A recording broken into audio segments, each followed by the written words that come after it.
Oh yes, it is the new year.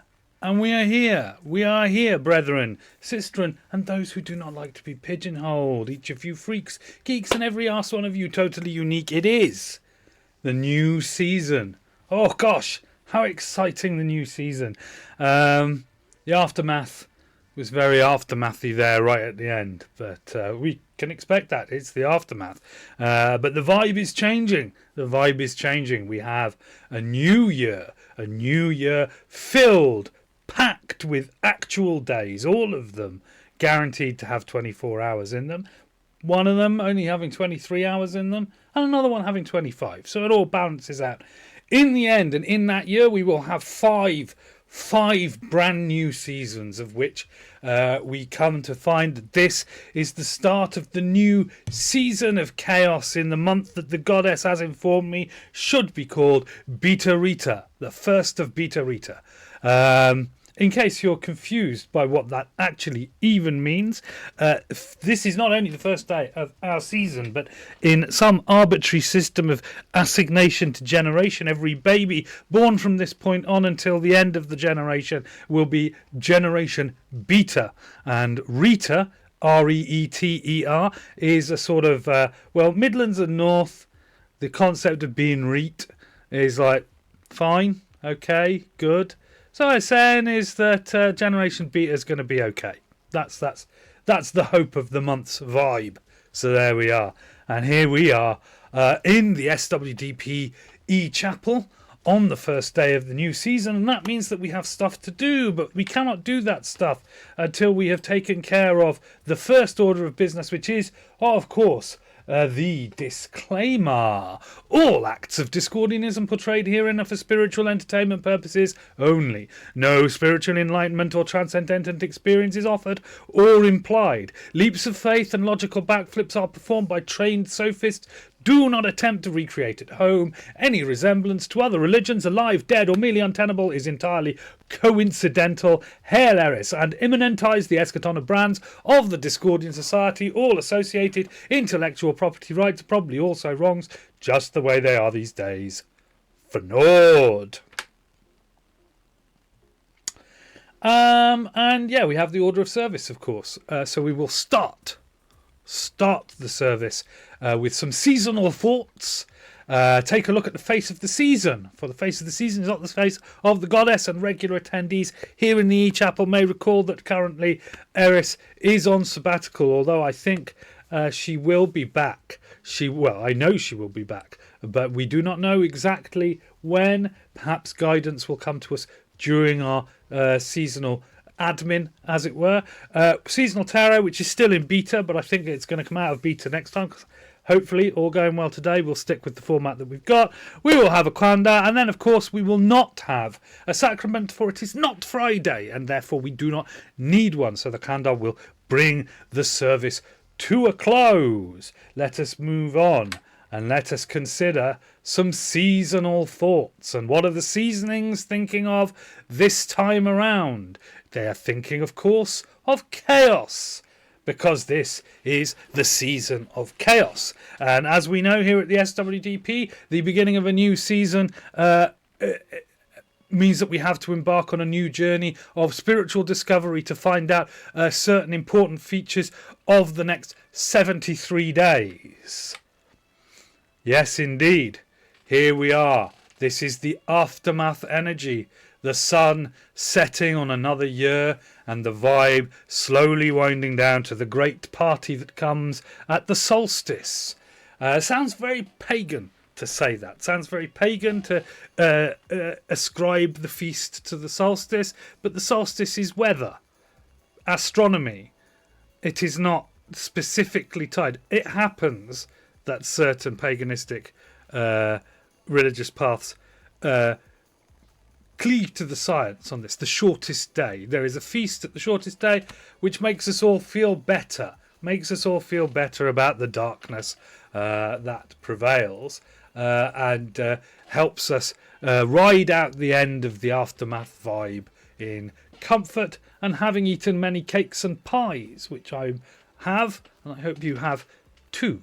But we are moving forward from aftermath into chaos. There we go. This is it, the season chaos. This is our traditional chaos backdrop that I drop here. I didn't think there was any need to change it. We go from this feeling of sinking, like the sun setting on the horizon, and now suddenly whoosh into our face with the chaos. The chaos of a new set of seasons. So yeah. And here we are. We can contemplate the chaos just for a second.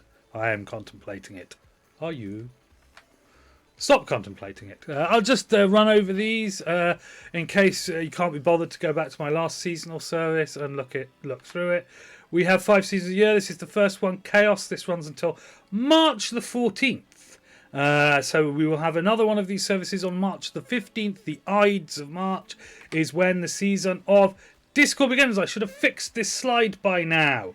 In fact, I may do it. Shall I do it live on air? No, I'll do it. Well, I'll do it after the thing, so I don't fall into this trap again. Yes, March 15th to May 26th. That is the season of Discord. The season of Confusion follows thereafter from May 27th until August the 7th. Bureaucracy, which gave us this very series of seasons that we have done.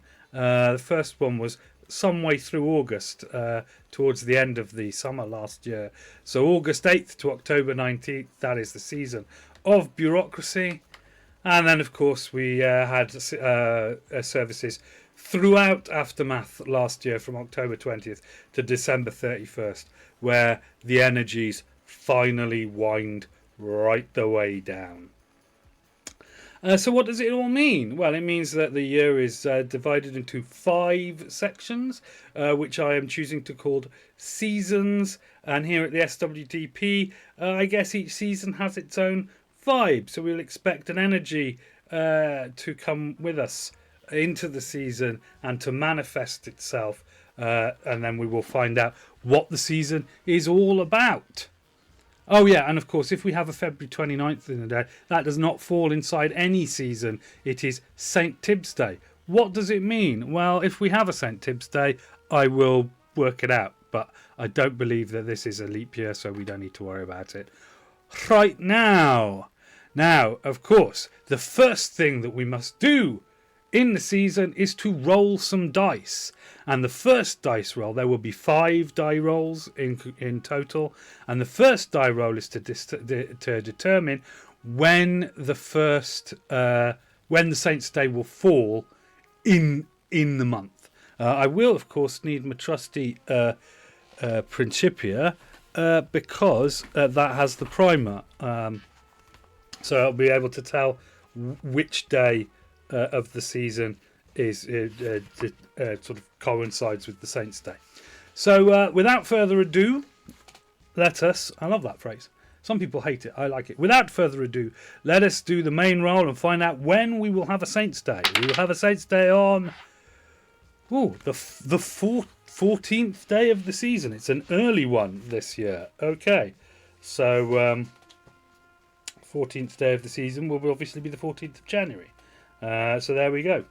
So that'll be a Tuesday by my reckoning. In fact, it'll be a week next Tuesday. Yes, it will. Okay, so that's fine. We're having an early Saints' Day. It's the 14th. Now, one of the things that is interesting here is that when you have a Saints' Day in the season, which you do every season, the build up to the Saints' Day is cool.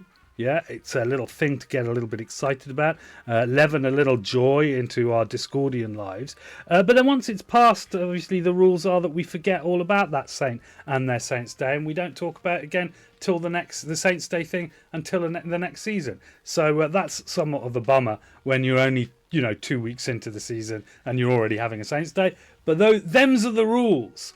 So that's the first one. Okay, so we've got 4 more rules. So the first one is we're looking for 5s. I roll the dice. If we get a 5, we have to do that thing. So the first roll is a 2. So we are not exchanging cards this Saints' Day. The next roll is a 6, so we are not exchanging gifts this Saints Day.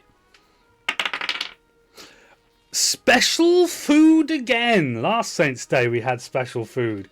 This Saints Day we're also going to have special food. News on that to be intuited probably by Friday, actually. Okay. Although we could have an answer here. Let's do it again. No, 1. We don't get cakes. I mean, we might get cakes as a special food, but that's, as I said, to be intuited later. So this saint is another saint who demands that we eat some special food. So obviously we do also need to find out which saint we're celebrating. So I am just briefly going to bring up the picker wheel. Now, one thing that I've realised is that I haven't actually taken the last saint that we were supposed to forget all about off the pinwheel, which is a little bit annoying. But never mind, we shall. If we get Saint Flup, we're just going to have to do it again.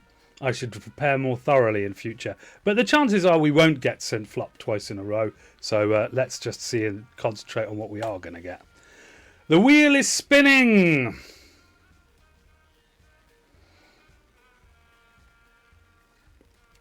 It is the saint day coming up of Saint Bolim the Enjoyer. So more details. Yes, let's immanentize the eschaton with Saint Bolim. So 14th of January 2025. That is the time of Saint Bolim. It has come to this. That is excellent news, and we shall move back to our main thing there. So there we go. So I will put a note in the chat because it's the best place to put it. No, it's not. That's ridiculous.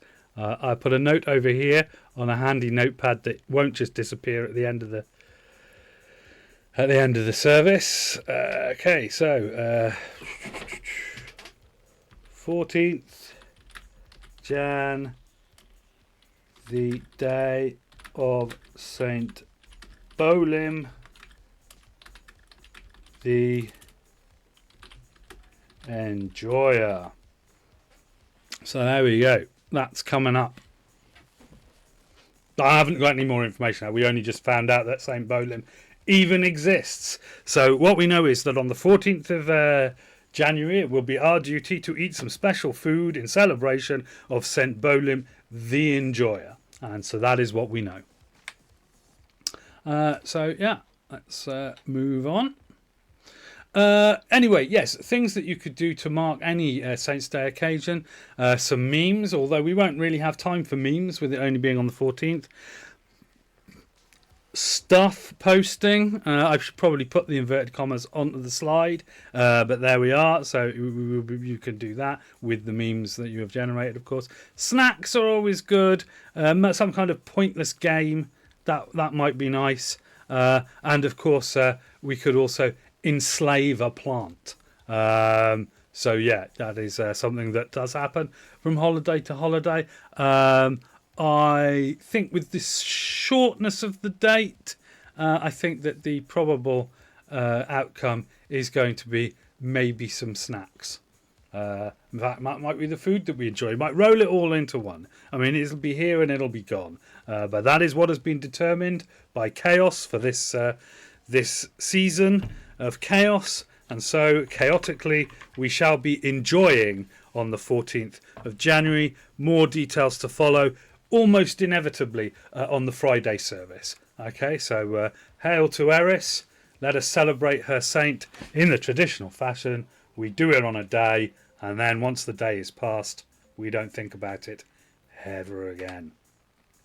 I will, of course, be running a service on that day, and the likelihood is that I will be running that service at 7 p.m, the usual time that I run services for Fridays, because I will be at work on Tuesday, the 14th of January, and so there's no, today is a bank holiday here in the UK, and so there we go, that's it. But we're on to the face of the season now, the face of the season, and it's Aftermath. Remember, we look back. We can't know what the face of Chaos will be until the 15th of March, at which point we will know it.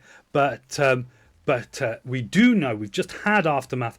Who was the face? What is the most notable thing that happened within the SWDP e-Chapel within the season of Aftermath? And the answer, of course, is that Eris is out. Helping us get in the aftermath mood. I mean, this is the point. Looking back on it, it seems like Eris was helping us all enjoy the aftermath vibes by skipping out sometime in late November and saying, you know, screw you guys, I'm going home. Yeah. Usually, or in the normal run of services up until that point, we had a face of Eris every week. And then she came to me one week and said, no, I'm out. I'll be back, but I'm taking a pause. We're on a break. Now, that doesn't mean that Eris is on a break everywhere. Obviously, that's not true. In fact, we had a rather windy occasion, not the gastrointestinal wind, actual wind, where it was evident that she was passing straight overhead due to the charming 90-mile-an-hour winds that battered us for an entire weekend. So she's about. But in terms of revealing her face to us for that week, or revealing their face to us for that week, rather, didn't happen.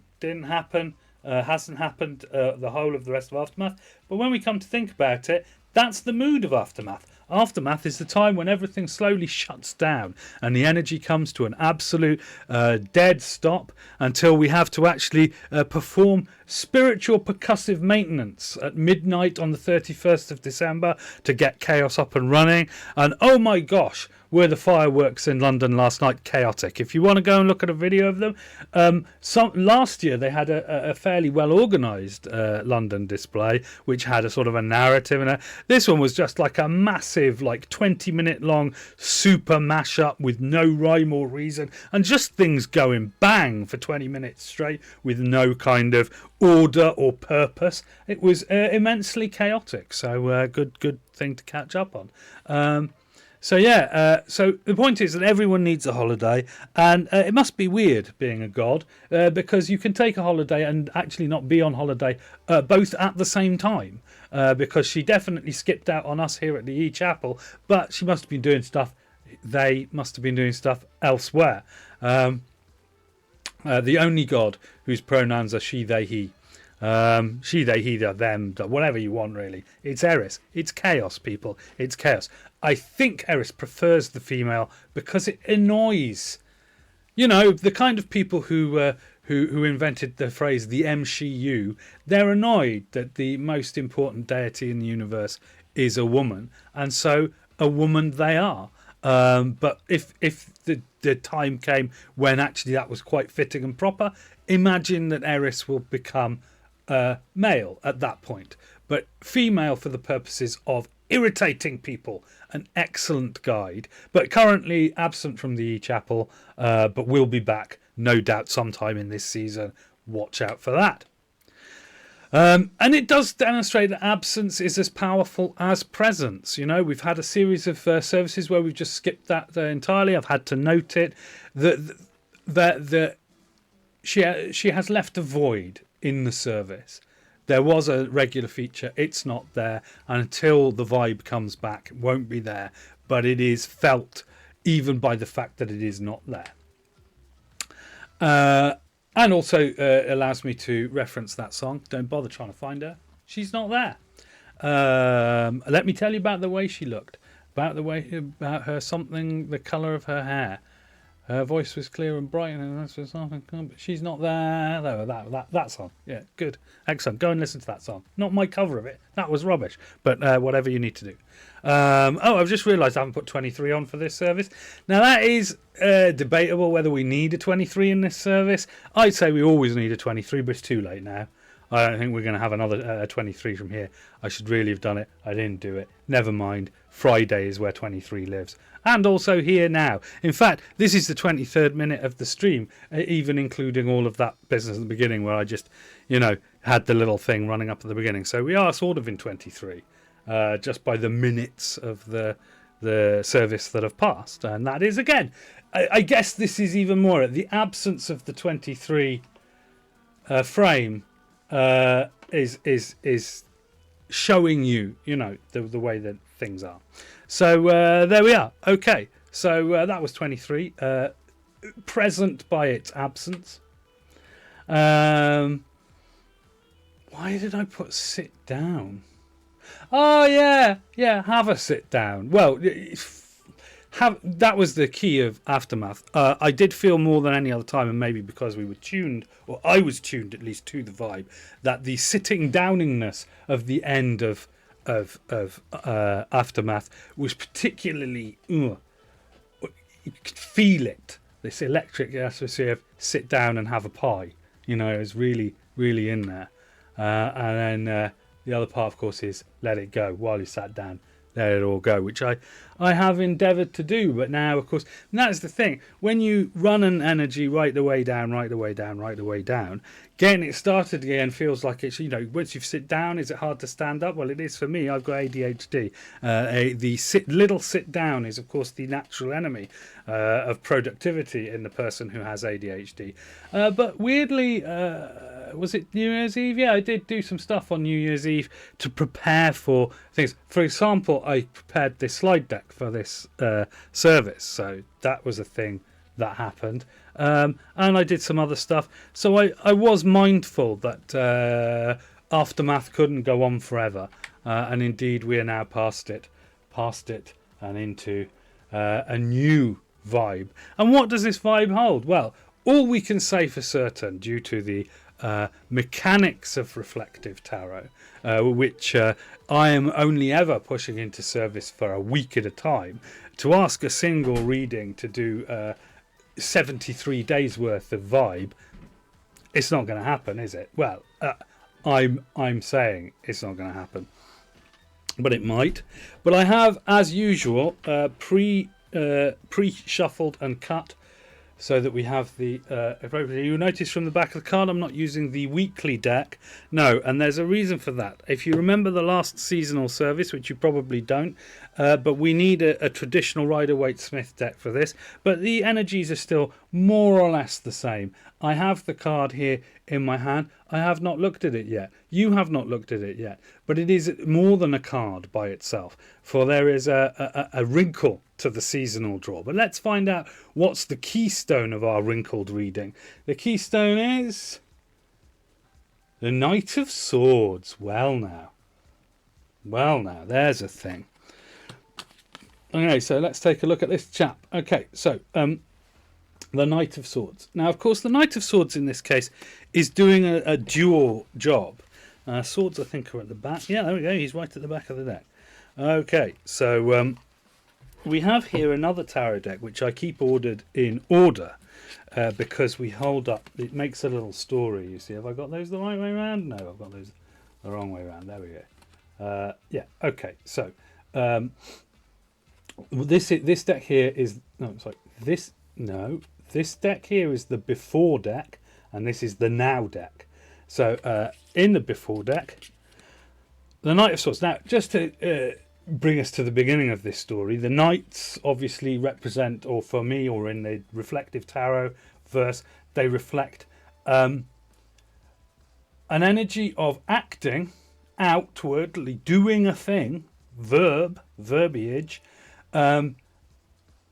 but not expecting what you're doing outwardly to have any real consequence. So it's a perfect space for projects that where you build something, maybe something frivolous, or do something. But there is also an energy associated with, of course, swords, as we discussed the last Friday service, is the BS energy, both on your own behalf and on behalf of others. As I discussed, BS, when you employ it, it is a natural defensive tactic to stop yourself from getting overwhelmed. And when other people know it, it's pointless and annoying game playing in order just to hold you up for no good reason. It is a sort of immediate intellectual energy. It is the energy of excuses. Is it the energy of having a playbook, anticipating a situation and suddenly rising to stop that, as a knee-jerk thing. So that is the area that we're working on, and we're going to act in that area with the Knight. And here he is in this before image, shouting at the troops and going off on his own, and the troops are standing around like, what the hell, this guy's just going off, he's going off on one. And here in the now, you can see him charging on his white charger, tally ho. But we know from the before image that he's on his own. He's a loner. He's just gone off. He's a loose cannon. He's a character much beloved of 1980s cop thrillers and so on and so forth. So we should have... Oh, I didn't realise there was a card that did that. It doesn't really matter because the other card that we want is right here. And so we shall see where this goes now. We shall see where it goes as we have the other. So I keep that up here, like swap them around. And then we have the after image. Blimey, wow, okay, let's have a look at that. Actually, I haven't really looked at these until I actually see the thing. Yeah, and he's cavalry charged straight into some unfortunate dude, just knocking him over. So yeah, and swinging his sword about willy-nilly. And so what can we learn from this tiny story of the Knight of Swords who rushed without much forethought into battle on his own, on his Todd? Well, what this says is the energy that's arising here in Chaos is that, has the potential to be like us Discordians who are here to regard this reading, like swinging your sword, charging into battle without waiting for the troops to follow you. That maybe after such a deep aftermath, which is what we had a big relax, we had a big shutdown at the end of the year, that we could come out and we could be a bit punchy, that everybody else could be like, hey man, we've got to remember the rhythm.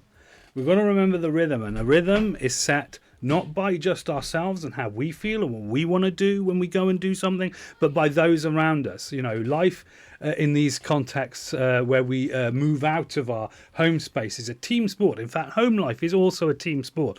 But we've been at home with our home team, enjoying a little bit of time off. Maybe we have, maybe we haven't. I have. I'm enjoying an extended rest break. I've got very much into the home rhythm, and we have been sitting around not doing very much at all. So there is a chance that when I get back into the work vibe, that there's a chance that I could be out of step with everyone. And indeed, I should be careful what my immediate reactions to stuff that comes flowing in is. I don't want to be arbitrarily employing my sword energy to try. There you go. Whoa! I'm feeling overwhelmed already. It's only January the 6th. I mean, January, of course, traditionally has been known for those of us who are Christmas holiday enjoyers.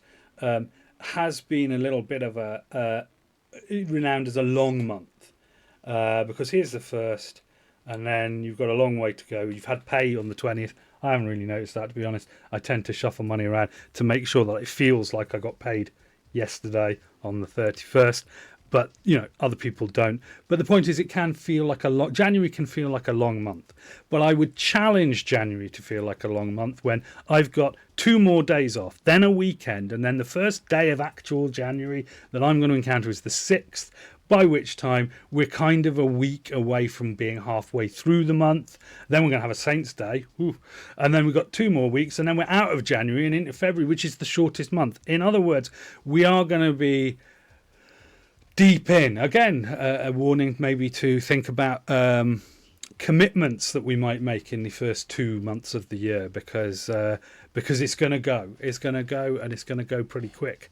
Possibly. But then what's really weird is that if you look into the communal consensus reality holiday that's coming up, Easter is well late this year. So simultaneously, as we race through 2 months, we're also going to find a situation where the Easter hot break doesn't come until April's nearly over, which is going to be even more bizarre, because then we're going to have Easter and then straight away bank holidays. Well, in the UK we do. And then it'll be into summer. Basically, the way that events are spread out, or have been spread out for quite a while now, is ridiculously inconvenient. I like a long Christmas break, but I would say that from now on, I will be employing the phrase "it's a Christmas on a Wednesday," because it's rubbish. Christmas Day being on a Wednesday, it's not the preferable day of the week. With all things being equal, this year I haven't looked into it yet, but Christmas should be on a Thursday. That will be a lot better. You mark my words, it will. And so now all we have left to us is Kandar. You see, the thing is, this is obviously a bit of a surprise. It's not a surprise, but what am I expecting you to do? Sit by Twitch, waiting for me to suddenly pop up. I couldn't have done it. Might have done it at 9 o'clock tonight. What a fool you would have felt then. And as it is, I started at 4:30, well into the afternoon. If you'd been sitting around all day waiting for me, I'd have to worry about your social schedule. So yeah, I wasn't expecting anyone to actually come up to this live. Of course, the service is provided on an asynchronous basis. I have been quite late with that, but that's because we've been in aftermath and everything's been slow. I shall attempt to get this one shifted through further. I mean, I can at least do it by Friday. But I think that's it. That's all we've got. We've got all the information now. We know what's going to happen at the end of during the season. It's going to be a quick Saints Day, time moving very quickly. The 15th of March will be here before you know it. More information on that to follow. But unless anyone has anything to bring to me, which I know for a fact that they don't, I shall say, welcome to chaos, brethren, sistren, and non-pigeonholed people. All of you whom are welcome under the virtual eaves of the E-Chapel, and I shall see you on Friday to talk more about the Enjoyer.